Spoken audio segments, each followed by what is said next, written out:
All right.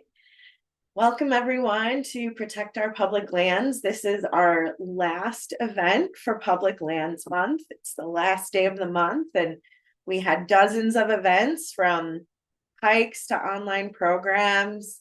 We ran a fundraiser. We spoke out about the roadless rule, um, outings, all sorts of things to connect people to places that they care about.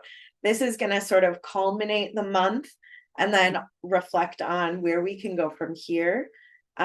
We've got some guests with us tonight that I'm really excited about. Roberto Morales, or Rob Mo, from the National Sierra Club is here, going to talk about some federal level threats to public lands. And then we'll hear from Alex Modorsky with the Nature Conservancy to hear about state level Knowles Nelson Stewardship Fund and sort of where things are at with that. And then we're going to go local. We're going to hear from Amy Mueller, who is on our wildlife team and our executive committee here at the chapter, about some of the things that you can do. And we're going to launch our brand new dashboard, which has been public for about a week, but we'll use some time tonight for a tutorial and help you click around if there's something you've been wanting to get out of that tool but haven't yet. So as you can tell by my voice, I'm a little sick. So I'm going to stop talking now and pass it over to Rob Mo to kick us off with sort of what's going on at the federal level. Awesome. Thank you, Casey. Hey, folks. Good evening. Good afternoon. I'm here in Los Angeles talking about the Tavian Chumash lands. Uh, I go by Ratmo, Achihem pronouns. I'm the Outdoors for All campaign manager. Been in this role for about 2 years now.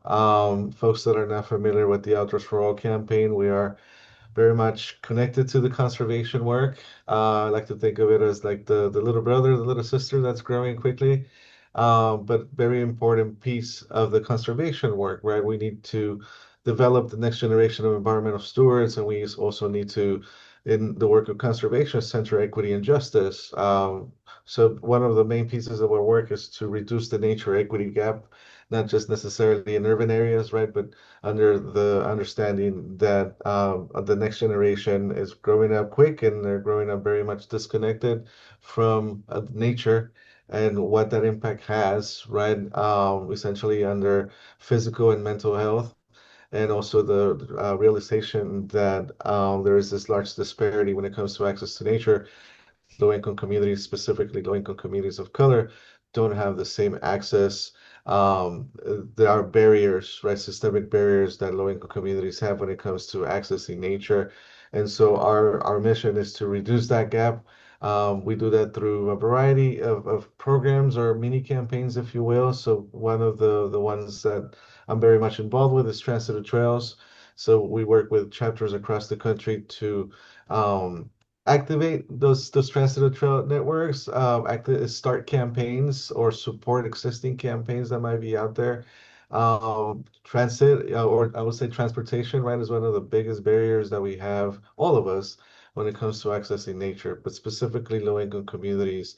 Nearby nature, right? Like not only are we trying to increase nearby nature, which is nature that you can walk to, but also access to our public lands. So the nearby nature that's perhaps more than an hour away. How do you connect to that? Well, we try to advocate for public transit to nearby open spaces or to national parks, for example.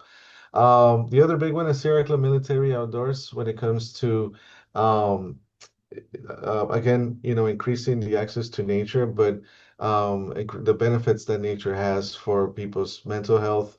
The SCMO, as we call it, Sierra Club Military Outdoors, started about almost 10 years ago with that mission to connect veterans and their families and their supporters, right, to nature for the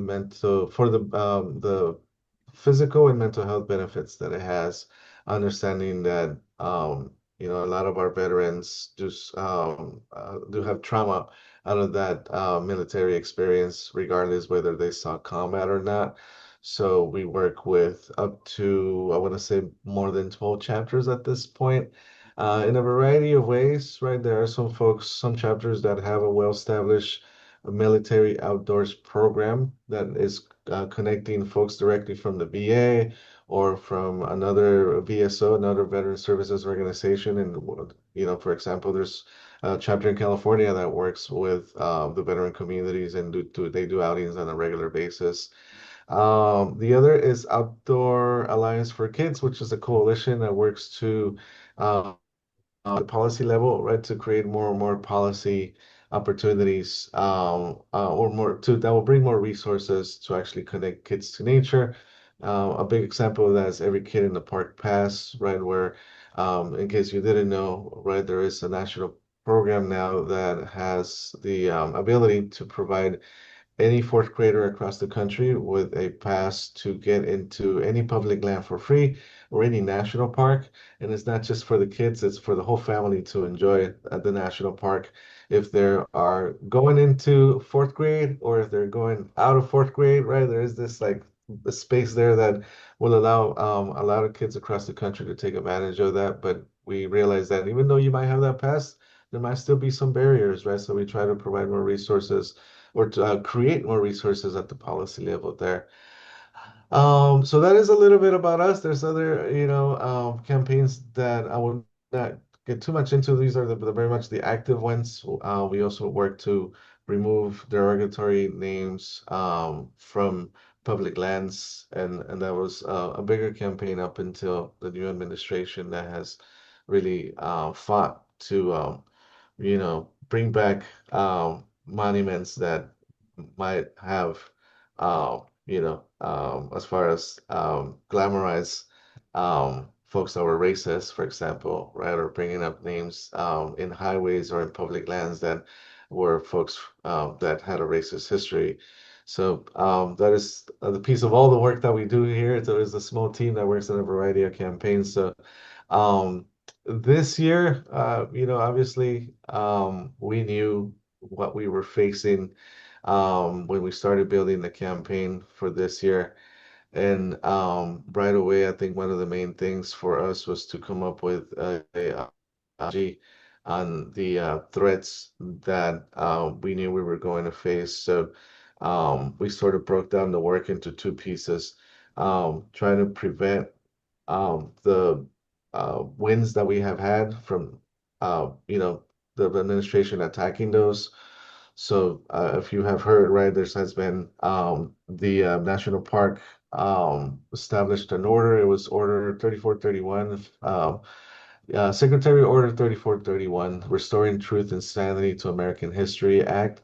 And that was an order to place QR codes in national parks that were prompting the public to provide a comment on anything that they saw that they might have been offended by.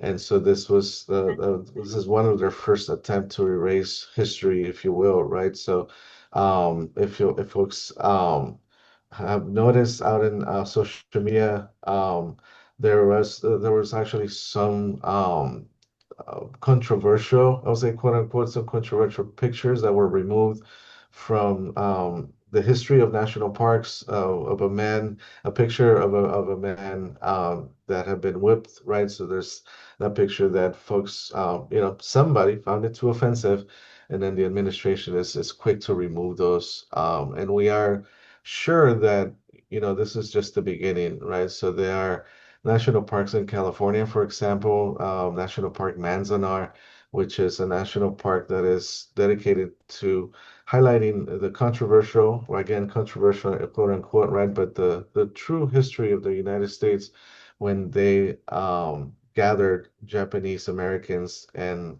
created internment camps across the country, something that is very much happening now, right, with the ICE raids all over the country. But this history has happened, right? So National Park in the desert of California highlights how Japanese Americans were incarcerated there. They could not leave, mainly just because they were Japanese Americans, that they identified as Japanese Americans. And so we are afraid that that national park could be erased. There's a variety of places like the Harriet Tubman, right? I think that's either a national historic monument or a national park. That's the truth of American history, but that we feel the administration is, currently looking into removing. So being mindful of that, we do have an action alert that is still out there that is asking folks to provide their comments on there. You can also provide comments still, I believe, to the national parks and to say, please do not remove any of the history across the country from our national parks. We deserve our the next generation. We deserve to actually know the truth instead of having, these erasure. So I'll put an action alert here. This one is regarding the most immediate threat now, is the comment period that the national park is having until October 9th to improve visitor services in national parks.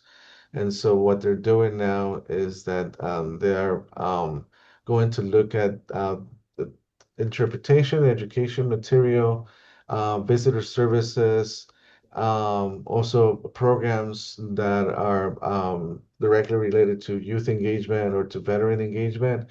So they're going to look at how to reduce funding for those under the pretense, right? Like this is to look at where we can provide more funding, but we know this is the way that um, right, like we know that there is a lot of defunding of our national parks and staffing, and we have seen that in the beginning of the year. The national parks had a tough summer this year. I think all of our public lands had a very tough summer with, we know that the visitors have increased since COVID, right? There's now more folks out there wanting to enjoy our public land in national parks. But yet, this administration has decided to cut funding and reduce staff all across the country. And I would say that, even though you might not have a lot of national parks in your area. This also impacts the public land that you have, right? So if folks are not able to access a public land, a federal public land, they might want to go to a state park or a local county park, and that would increase the visitors there. That increases, the need to provide more maintenance, right? For more cleaning, right? So the impact increases if there are national parks that are under threat of being closed or they're not being managed right. That's one of the main ones. Again, we would love for you. I'll put the action alert here, and we would love for folks to advocate for interpretation and educational resources. National parks should connect visitors to culture, history, and nature, and to help people understand the complex history of this country. So do not erase the history, the true American history, right? And that is one of the main ones that is tied to the secretarial order that I talked about. Access and connectivity, if anything, we need more resources for disabled folks that want to enjoy public land. So having more equipment like track chairs, um, expanded braille signage, more American Sign Language programs, right, for visitors that want to come in and have those disabilities. Increased youth engagement programs, right? So right now, programs like the Conservation Corps are being threatened. Even Every Kid Outdoors, right? Those type of programs that allow fourth graders and their families to get outdoors, they want to reduce the funding on that. Programs like Junior Rangers, right? Those are the things that are under threat of going away. Veteran engagement too. Those the funding is being cut, so we would like for veteran engagement programs to be increased or for funding to remain, and for workforce, right? So uh, national parks cannot survive without staffing. So we would look for the staff to be increased at all national parks. Do not cancel ranger programs. We definitely need to have more of the workforce in our public lands. Um, I can stop there. I know I talked a lot. This is just one of the main ones. And Casey, please check my time here because there's definitely a lot of work that this administration has thrown at us. Literally, It has been a wild year with at least once a month there is something that this administration is doing to again reduce dismantle the public land management agencies by reducing staffing, reducing the funding, allow well, yeah, essentially allowing corporations, right, to um look at the possibility for mining, right? So that's going to happen where they want to increase the coal mining. They want to go back to making America great again, right? So that is the depending on those old resources that we know, like that's not the way to go. We need alternative energy and gosh, so the administration, I would say, like it's setting us back at least 50 years of conservation work. The Outdoors for All work is new, but I would say even that work, right? We are going back decades of equity and justice work that is really important when it comes to the new wave of conservation, even tribal engagement, for example, right? How we were able to create national monuments across the country, mainly in the Western region. But we did that through tribal engagement and the recognition that communities, especially communities of color, needed to be part of the movement. So that for us is a concern, but also working with the conservation folks on the roadless rule, right? How that can open up millions of acres for timber and for extraction of resources out there. So, but yeah, I can stop there if folks have questions, or please let me know if I'm going over my time. Thank you so much. Yeah, there's so much to say. I think one thing that I'll um say is that some of their most egregious actions have been rolled back because of public pressure. And so things are bleak at the federal level on public lands, and we still need to show up and push for the right thing to happen. So even though it's been really difficult, we still need to be putting in these comments. We need a written record of where members of the public are. We need to fight for these protections. So thank you so much, Rob Moe, for highlighting um yeah, all of that work Yeah. that's happening. Any final thoughts before we uh shift to the state level? Yeah, you touched on a good one, and that was the most recent fight when there was the threat to the public land sell-off, and there was just millions of people that were against that. The anglers and the hunters became our best friends, and they have always sort of been part of our movement, right? It's just the realization that a lot of these traditional conservative folks became part of our work. Started even sharing Sierra Club action alerts and talking about Sierra Club in these like weird podcasts that I would never imagine the Sierra Club to be mentioned in a good way. They were very concerned. Conservative, traditional, lovers of public land, if you will. They are now. I think we have seen that they are part of that movement to protect public land.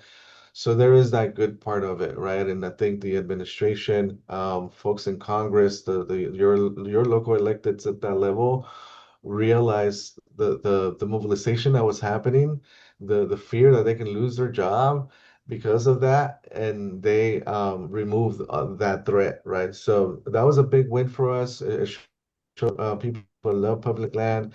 It shows that, even though our country is so divided, but we can come together for that. And I think it is a matter of creating more dialogue, even though there are folks that it will be hard for me to imagine have conversations with at this point, because of just their extreme beliefs and their value and what they're thinking. I'm not advocating for that, but I'm advocating for I think for folks to dialogue, talk to your neighbors, talk to the young folks that are confused and that are, susceptible to the just extreme dialogue out there, and let them know that there is a place in this work for them and that everybody loves nature, everybody needs nature. So let's come together under that banner. Yeah, thank you so much. And I think that Alex is gonna kind of echo some of those messages that we landed with, talking about one of Wisconsin's bipartisan successes that's currently under threat, the Knowles Nelson Stewardship Program. So I'll pass it over to you, Alex, to talk about the state level next. Thank you so much, Cassie. It's really a privilege and a pleasure to be here with a great partner like the Sierra Club. My name is Alex Medorsky.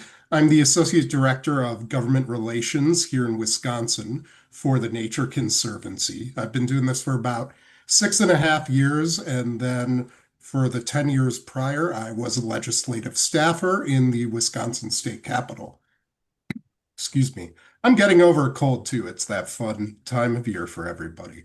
The Nature Conservancy, are the world's largest conservation nonprofit. We're in 79 countries and all 50 states.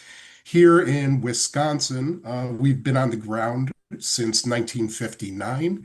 And one of the major things we've used to protect some of the state's most precious ecosystems, species, lands, and waters is the Knowles-Nelson Stewardship Program. That's a program named after two great Wisconsin statesmen, former Governor and Senator Gaylord Nelson, who everybody knows is the founding father of Earth Day, and Governor Warren Knowles, who was a Republican and the author of our state's first land conservation program back in the 60s. So the Stewardship Fund was passed in a bipartisan way in 1989, passed by a Democratic legislature, signed into law by Republican Governor Tommy Thompson. And it's a public-private partnership that allows nonprofit conservation organizations, among other groups, to apply for grants and acquire some really critical conservation lands that would be under threat of development in a non-sustainable way if not protected. So the program originally was authorized for 10 years and was subsequently reauthorized for 10-year periods until recently. Now the program's funding is set to expire in June 2026, and it's unfortunately what once had a lot of partisan support. Bipartisan support. I'm gonna share my screen here to discuss a few different legislative proposals. Has now become something that we're really having difficulty securing support for on the Republican side of the aisle. Centrist, pro-conservation Republican legislators, more and more of them have retired every legislative session since I've been involved in politics.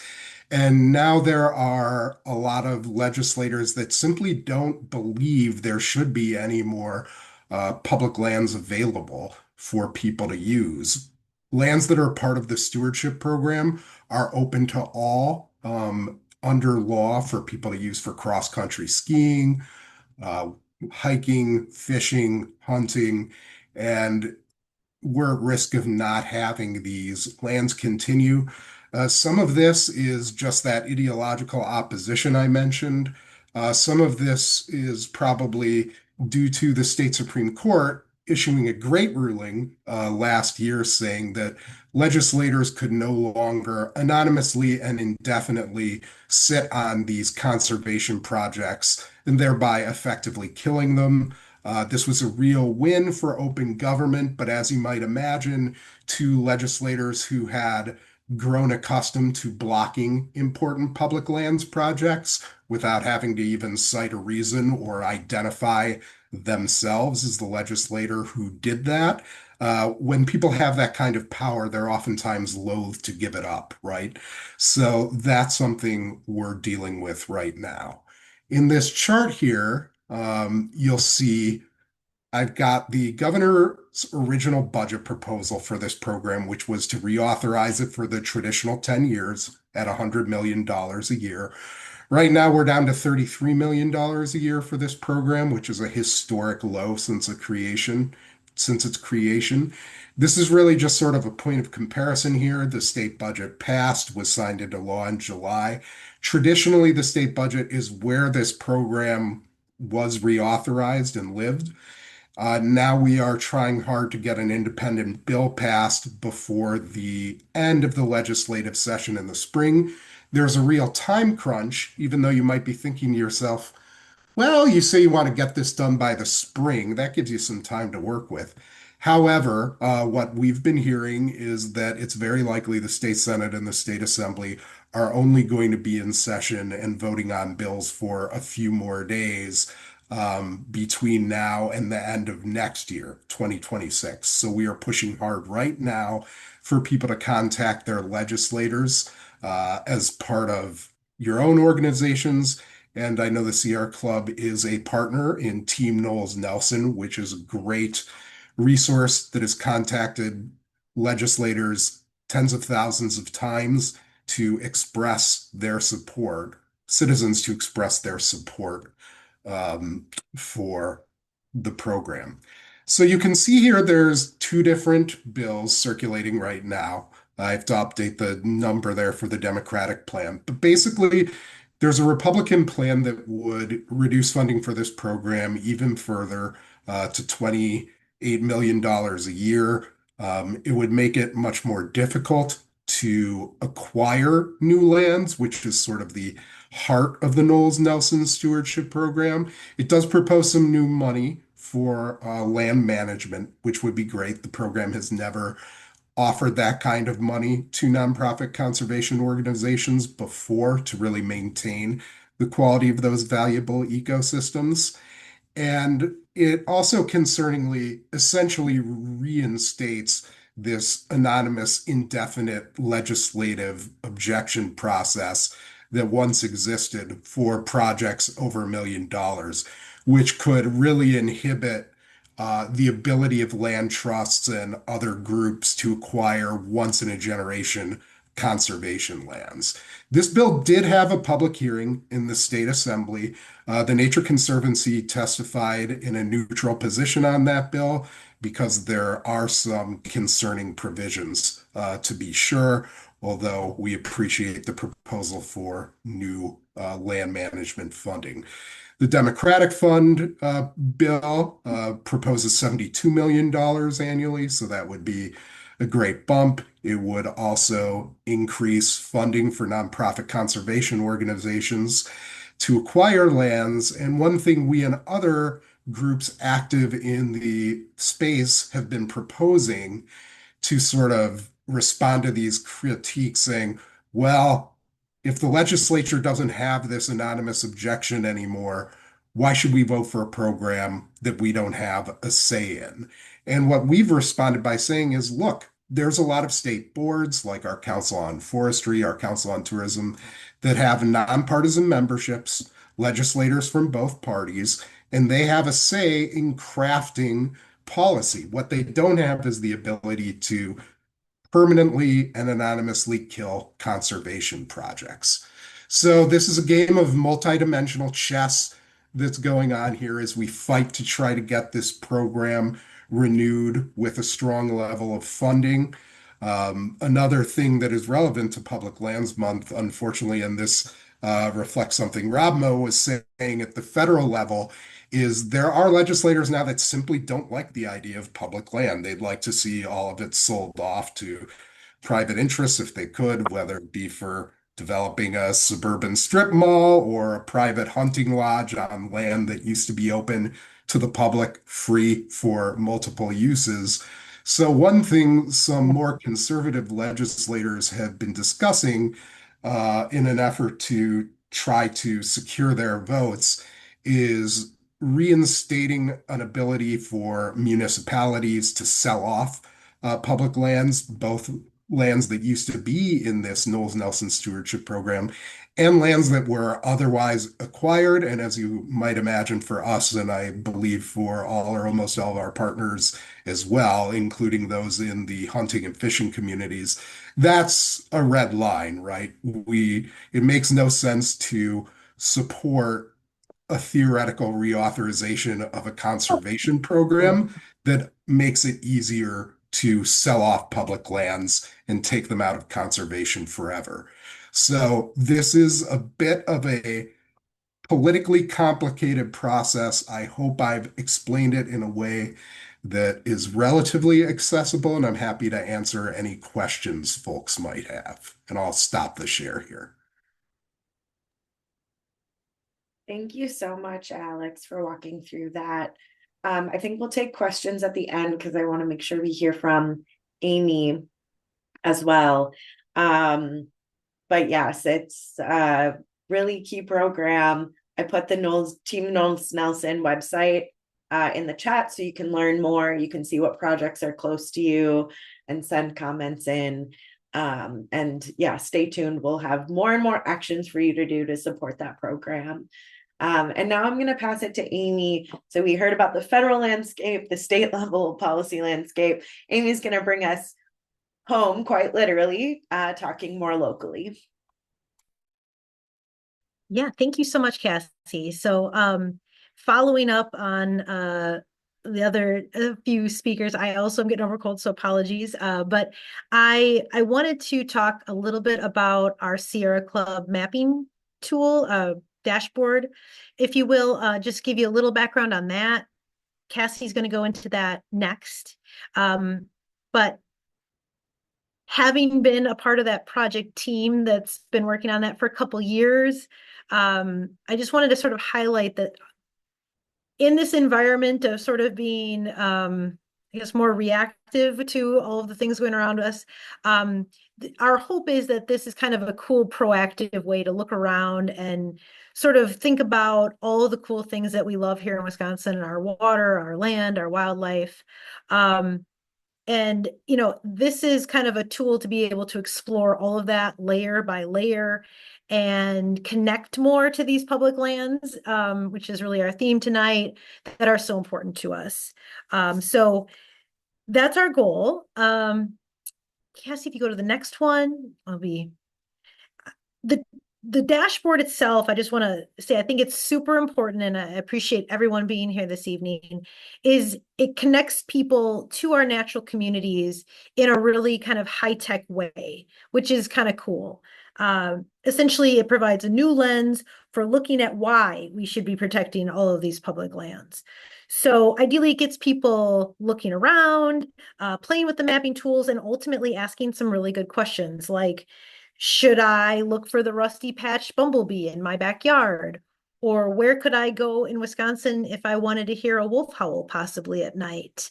And then, you know, where is the closest natural state natural area? You know, where could I go if I wanted to check those out? So you can start kind of asking some questions and playing around with the tool. Hopefully this computer-based curiosity translates to getting people out and enjoying the natural world and the outdoors around us. Because we know, you know, the important part of ultimately coming together and protecting our public lands starts with people being out there and enjoying it and seeing the value. So, and as it turns out, launching this tool this month, while it's been kind of years in the making, I can't underscore enough what Alex just spoke about, and wanting to protect and find a way to continue the Knowles Nelson stewardship funding, obviously in danger in our legislature. And, you know, I'm hoping this tool can help people get motivated and excited about our public lands and supporting that program, because they really go hand in hand. This tool also gives really practical ways about like how to get involved locally. So I think the simple steps are sometimes the most important. So that's one of the reasons we wanted to share the mapping tool for all of Wisconsin, is that we are all interconnected in one big ecosystem. So what I do in my backyard is important to connects to the park or the local public land, and it all works together. So things you can do at home, like I think people hear this, but right now, maintaining a pollinator-friendly yard, lawn, very, very important.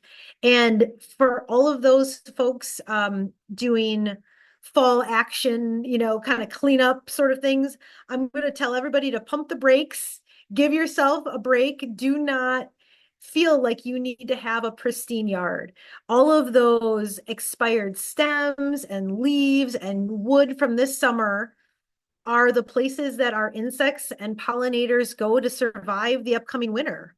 I love having fireflies. They need leaf debris. So it's good to have some messiness and have some areas in your yard that are not so well kept. You know, the less manicured, maybe a little more wild, the better. And you know, personally, kind of going through this project, actually, I think Cassie, if you go back one, it's my big, beautiful bur oak.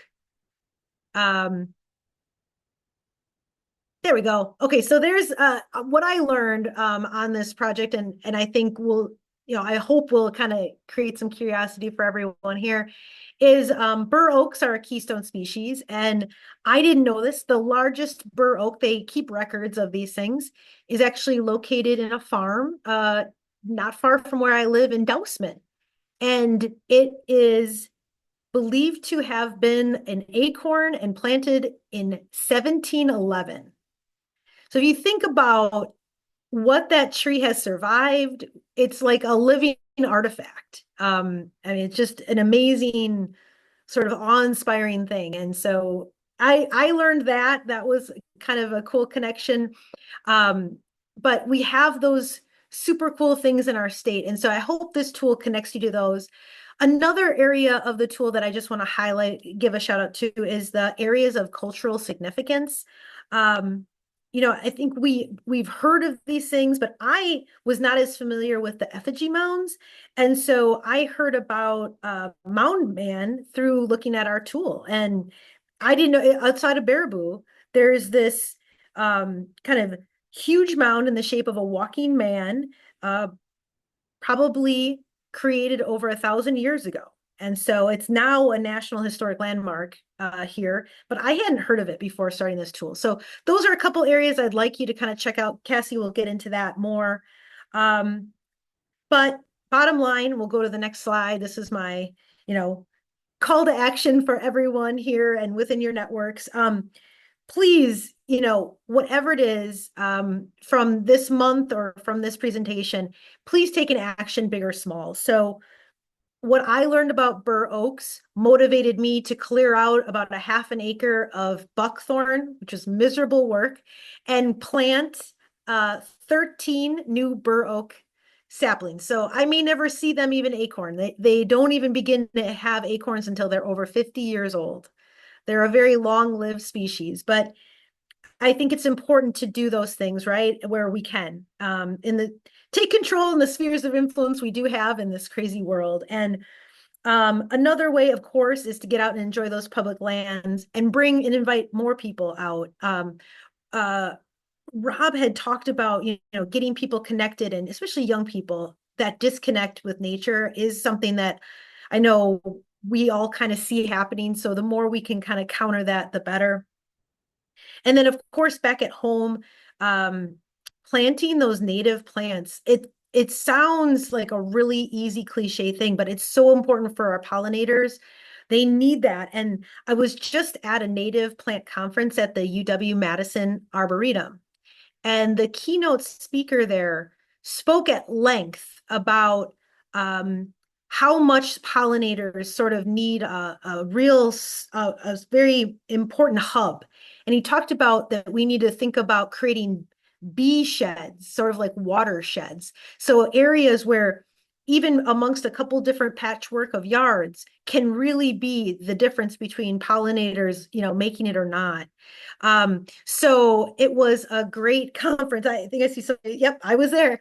And so just thinking about where you can plant native species right now is a super great time. If you are out on those public lands, take a look, collect some seeds. I have my garage filled with brown bags of seeds that I plan to spread, hopefully in hopes of next spring. Certainly a lot of milkweed pods are opening up. Those are pretty easy to find. And it's fun to think about next year's monarchs coming back to us. So those are some easy things, you know, but those added up are so important. So please think about that. And again, those small local areas that you create with those natives are so important. And then lastly, of course, I'd be remiss if I didn't mention taking action with Sierra Club or, you know, any of our partners are really so important. It's just find where your passion is. Of course, mine is Keystone species. I work on the wildlife issues. You've probably seen me around Wolf Awareness Week issues. And so I got to give a shout out to the area of the dashboard titled Keystone Species. Spoiler alert, this was the bulk of my contribution, but we mainly work on beavers and wolves. And so we're going to be talking a lot about Keystone species, particularly the gray wolf in Wisconsin coming up. So with that, da, da, da, da, we have Wolf Awareness Week coming up, and it's October 19th through the 20th. And I think I have the link I'll put out there. Please join us. So we do a week of virtual activities. We provide educational content. We've got some really cool presenters and people we're interviewing to share that information with you. It's sort of open to anyone. So whether it's our Sierra Club members or friends and family of your pack outside of the Sierra Club, we'd love to have kind of spread the word on wolves. And I'll just leave you with this, that back in 1990, this was actually signed into existence by Governor Tommy Thompson. So again, it's a reminder, politically, we weren't that far apart that long ago. So it's good to see that it continues on. And so we kind of keep it alive from the Sierra Club and having these different interactions. If you sign up, I want to say this sticker here that you see on the screen, you will get mailed one. So you can have your own, you can put it on your water bottle, your computer, wherever you think it's a really beautiful sticker. We have a designer that does this. You may have noticed the cliff like Wisconsin. She always finds a way to sort of work that in, but please join us. If you register for the week, you get a daily email with a theme for the day and so where you can find information and get involved, but it's really an opt-in situation. So that is the segue to the next thing coming up. With that, I'll leave it to Cassie to go through the dashboard in more detail. Thank you so much, Amy. Yeah, that combination of action where you can physically have control, right? Your own domain, your own yard, paired with advocacy to make broader change. That I think is where Sierra Club finds our niche. And so I'm so happy that we're able to help support action at all of those levels. I have a video introducing the dashboard. It'll walk through overall what the dashboard is, and then there's a tutorial section of it. The volume on this video is a little bit quiet, so you might need to turn up your volume on your computer to watch it.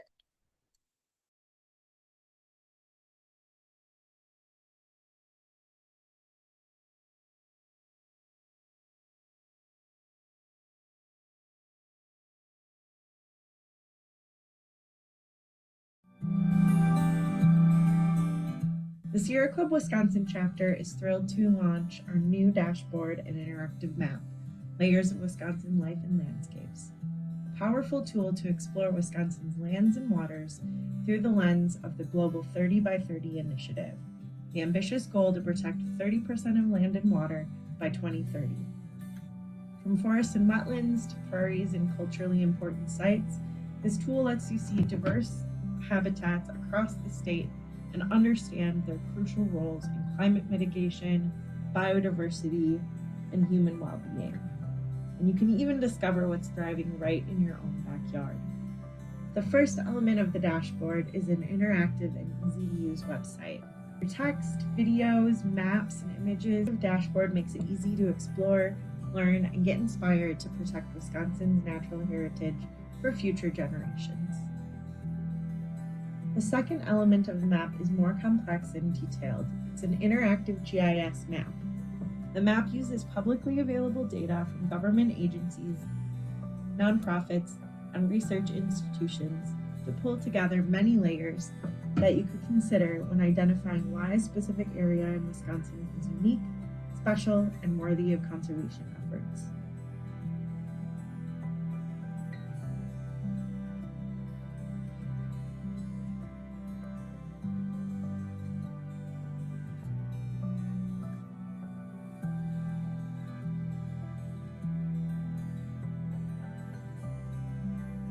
To navigate the full map, you start with the menu at the left side of your screen. There's an icon of several squares stacked on top of each other. This is where you navigate which layers display on the map. Each layer has an eye icon next to it where you can click whether it shows or not. Please note that if a layer is within a bigger section of layers, you have to toggle both the main section and the specific layer that you want. For example, if I wanted to see where the Keystone tree oaks are in the state, I would turn off layers I don't want to see, turn on Keystone species group, turn on the group for oak, and then the specific layers within the oak group that I wanted to see. I can also turn on and off layers that I want to compare. I can do this by clicking and unclicking which layers are visible. You can have more than one layer visible at a time, but the order in which you click them on matters. So some of the more dense layers might block out your view of other layers. The legend for the map layers has more details in the right-hand properties menu. And when you have a layer turned on, you can click on that feature in the map to see a pop-up with more details about that item on the map. I can scroll in to look more closely at an area. There's also a search function at the bottom of the screen where you can look for a specific address or location that you want to learn more about.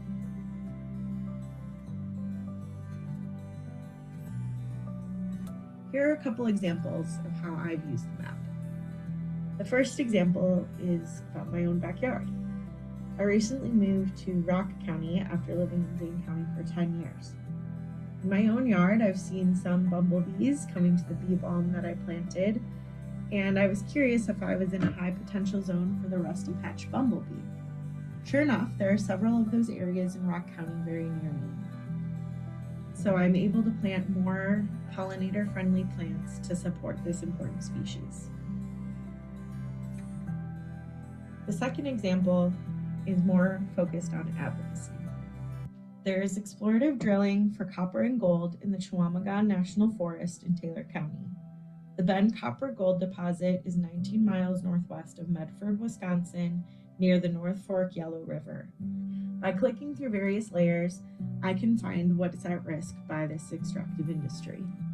Some of the things that I found were the level of protection that the National Forest has, GAP 3, which means it's open to extraction, which is why a mine is able to be proposed for a national forest that's supposed to be protected. I was able to check out total forest carbon, which is high, wetlands, which are present with marsh, swamp, bog, or prairie, the presence of keystone species like trout and oak, proximity to important bird areas like the Perkinstown Important Bird Area, which provides habitat for numerous bird species like woodland birds, including golden-winged warbler and northern harrier, and various cultural sites, including ceded territory from the Treaty of 1837, spearing and netting locations, and wild rice locations. By knowing what's at risk, I'm better informed about the issues that I want to advocate about. With our wild places under threat, advocacy on policy as well as hyper-local action have become so important.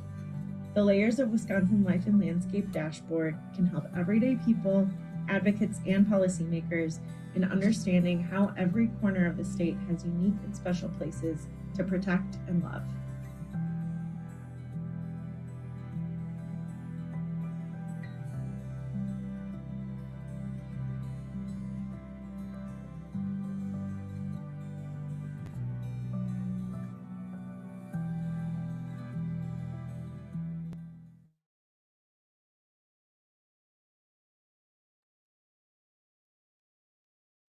Everybody.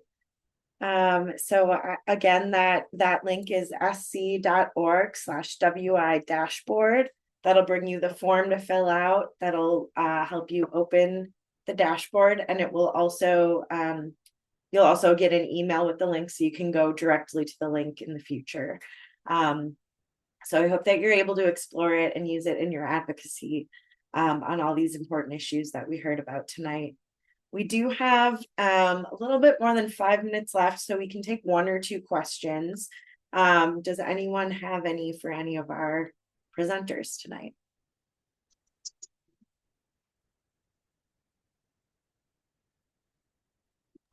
Rose, come on in.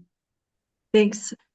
This is kind of part question, part comment, but one of the things that constantly strikes me is the similarity between the playbook that's being utilized nationally now and what we've been dealing with in Wisconsin since 2011. And I think it's essentially the same playbook. And I think that, Republicans have been receiving ideological training from the same place. I mean, the Trump administration puts their kind of more, they add their egregiousness to it, but it's been going on for a while. And I mean, we've been dealing with it here for a long time. We still have public lands, but our parks are understaffed, et cetera, et cetera. But I was just curious.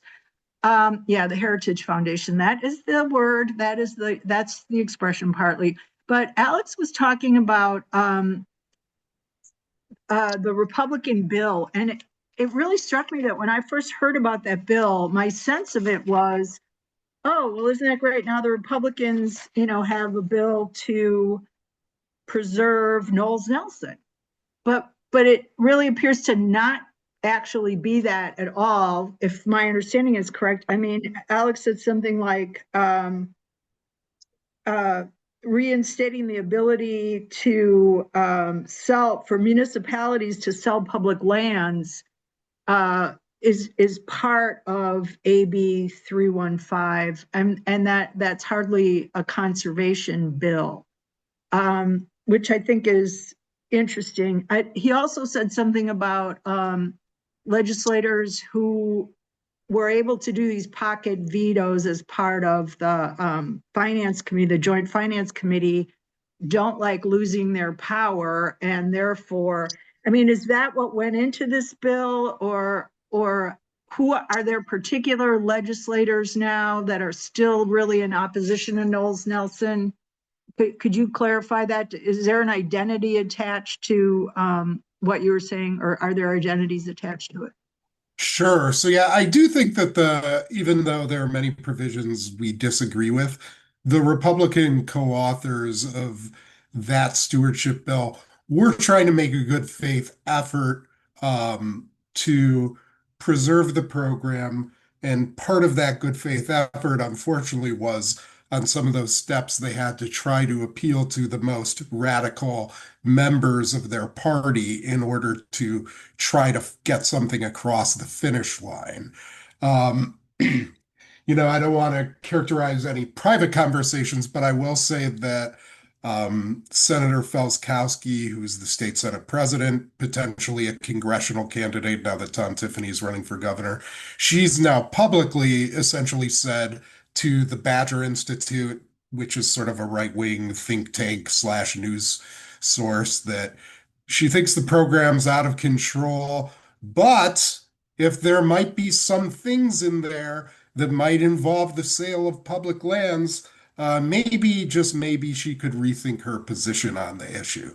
So that's where some of the multidimensional chess I mentioned comes in. It's possibly the case that if a Republican-only bill were to pass, if it has some really nasty provisions like that in there, my thought is Governor Evers would be likely to veto such a bill.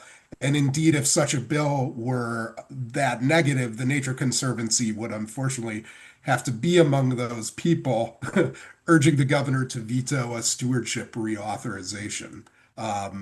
So we're working hard on this. It's great to have the Sierra Club as a partner, but I think, Rose, you've identified the issues, unfortunately, very correctly, which is why it was great to have Amy and Cassie's presentations for a little uplift, I think, after you heard Rob, Mo, and I discuss politics. Nobody can stop you from doing the right things in your own home and in your literal own backyard.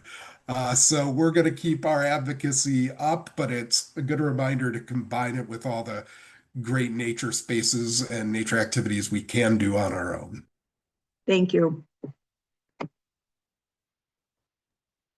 Excellent. We have time for one more question if anybody has one.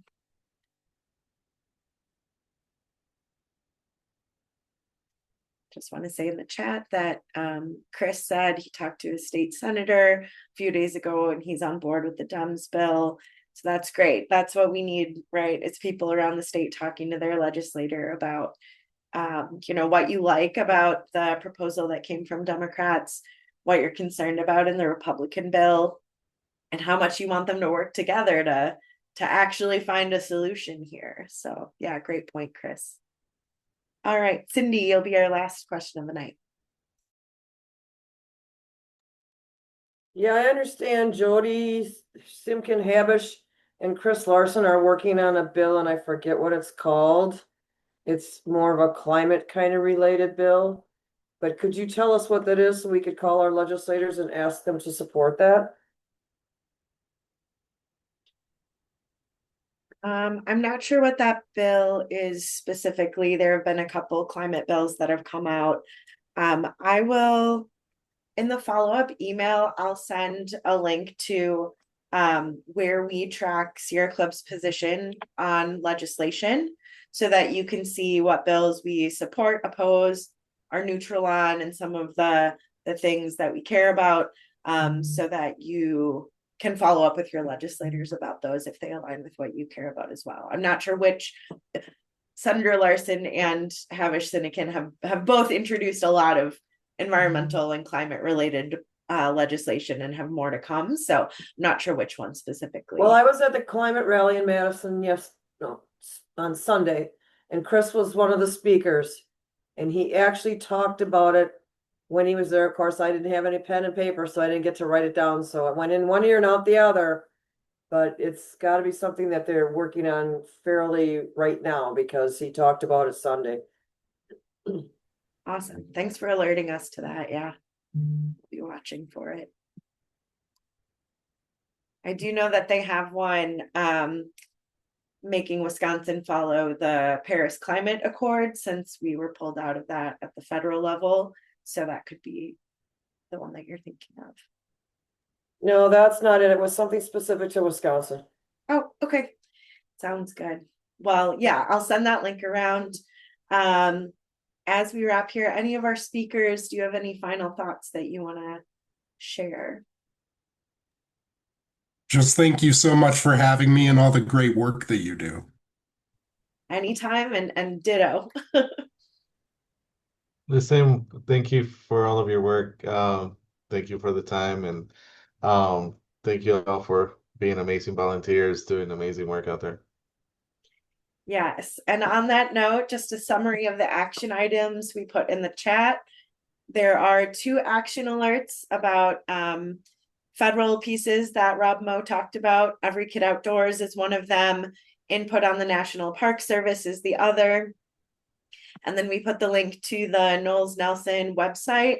Stay tuned for more from us with other ways to get involved in supporting that program. And then check out the dashboard and feel free to integrate that into your personal choices and also in your advocacy with legislators and other decision makers. So thank you all so much. I hope you have a great night and enjoy the rest of your fall. Thank you, Cassie. Thank you, everyone. Very interesting. Really appreciate you, Roberto and Alex. Thank you. Oh, and we'll send Wolf Awareness Week out too. That was the other one. So, Yeah. okay. Good night, everybody. Bye now.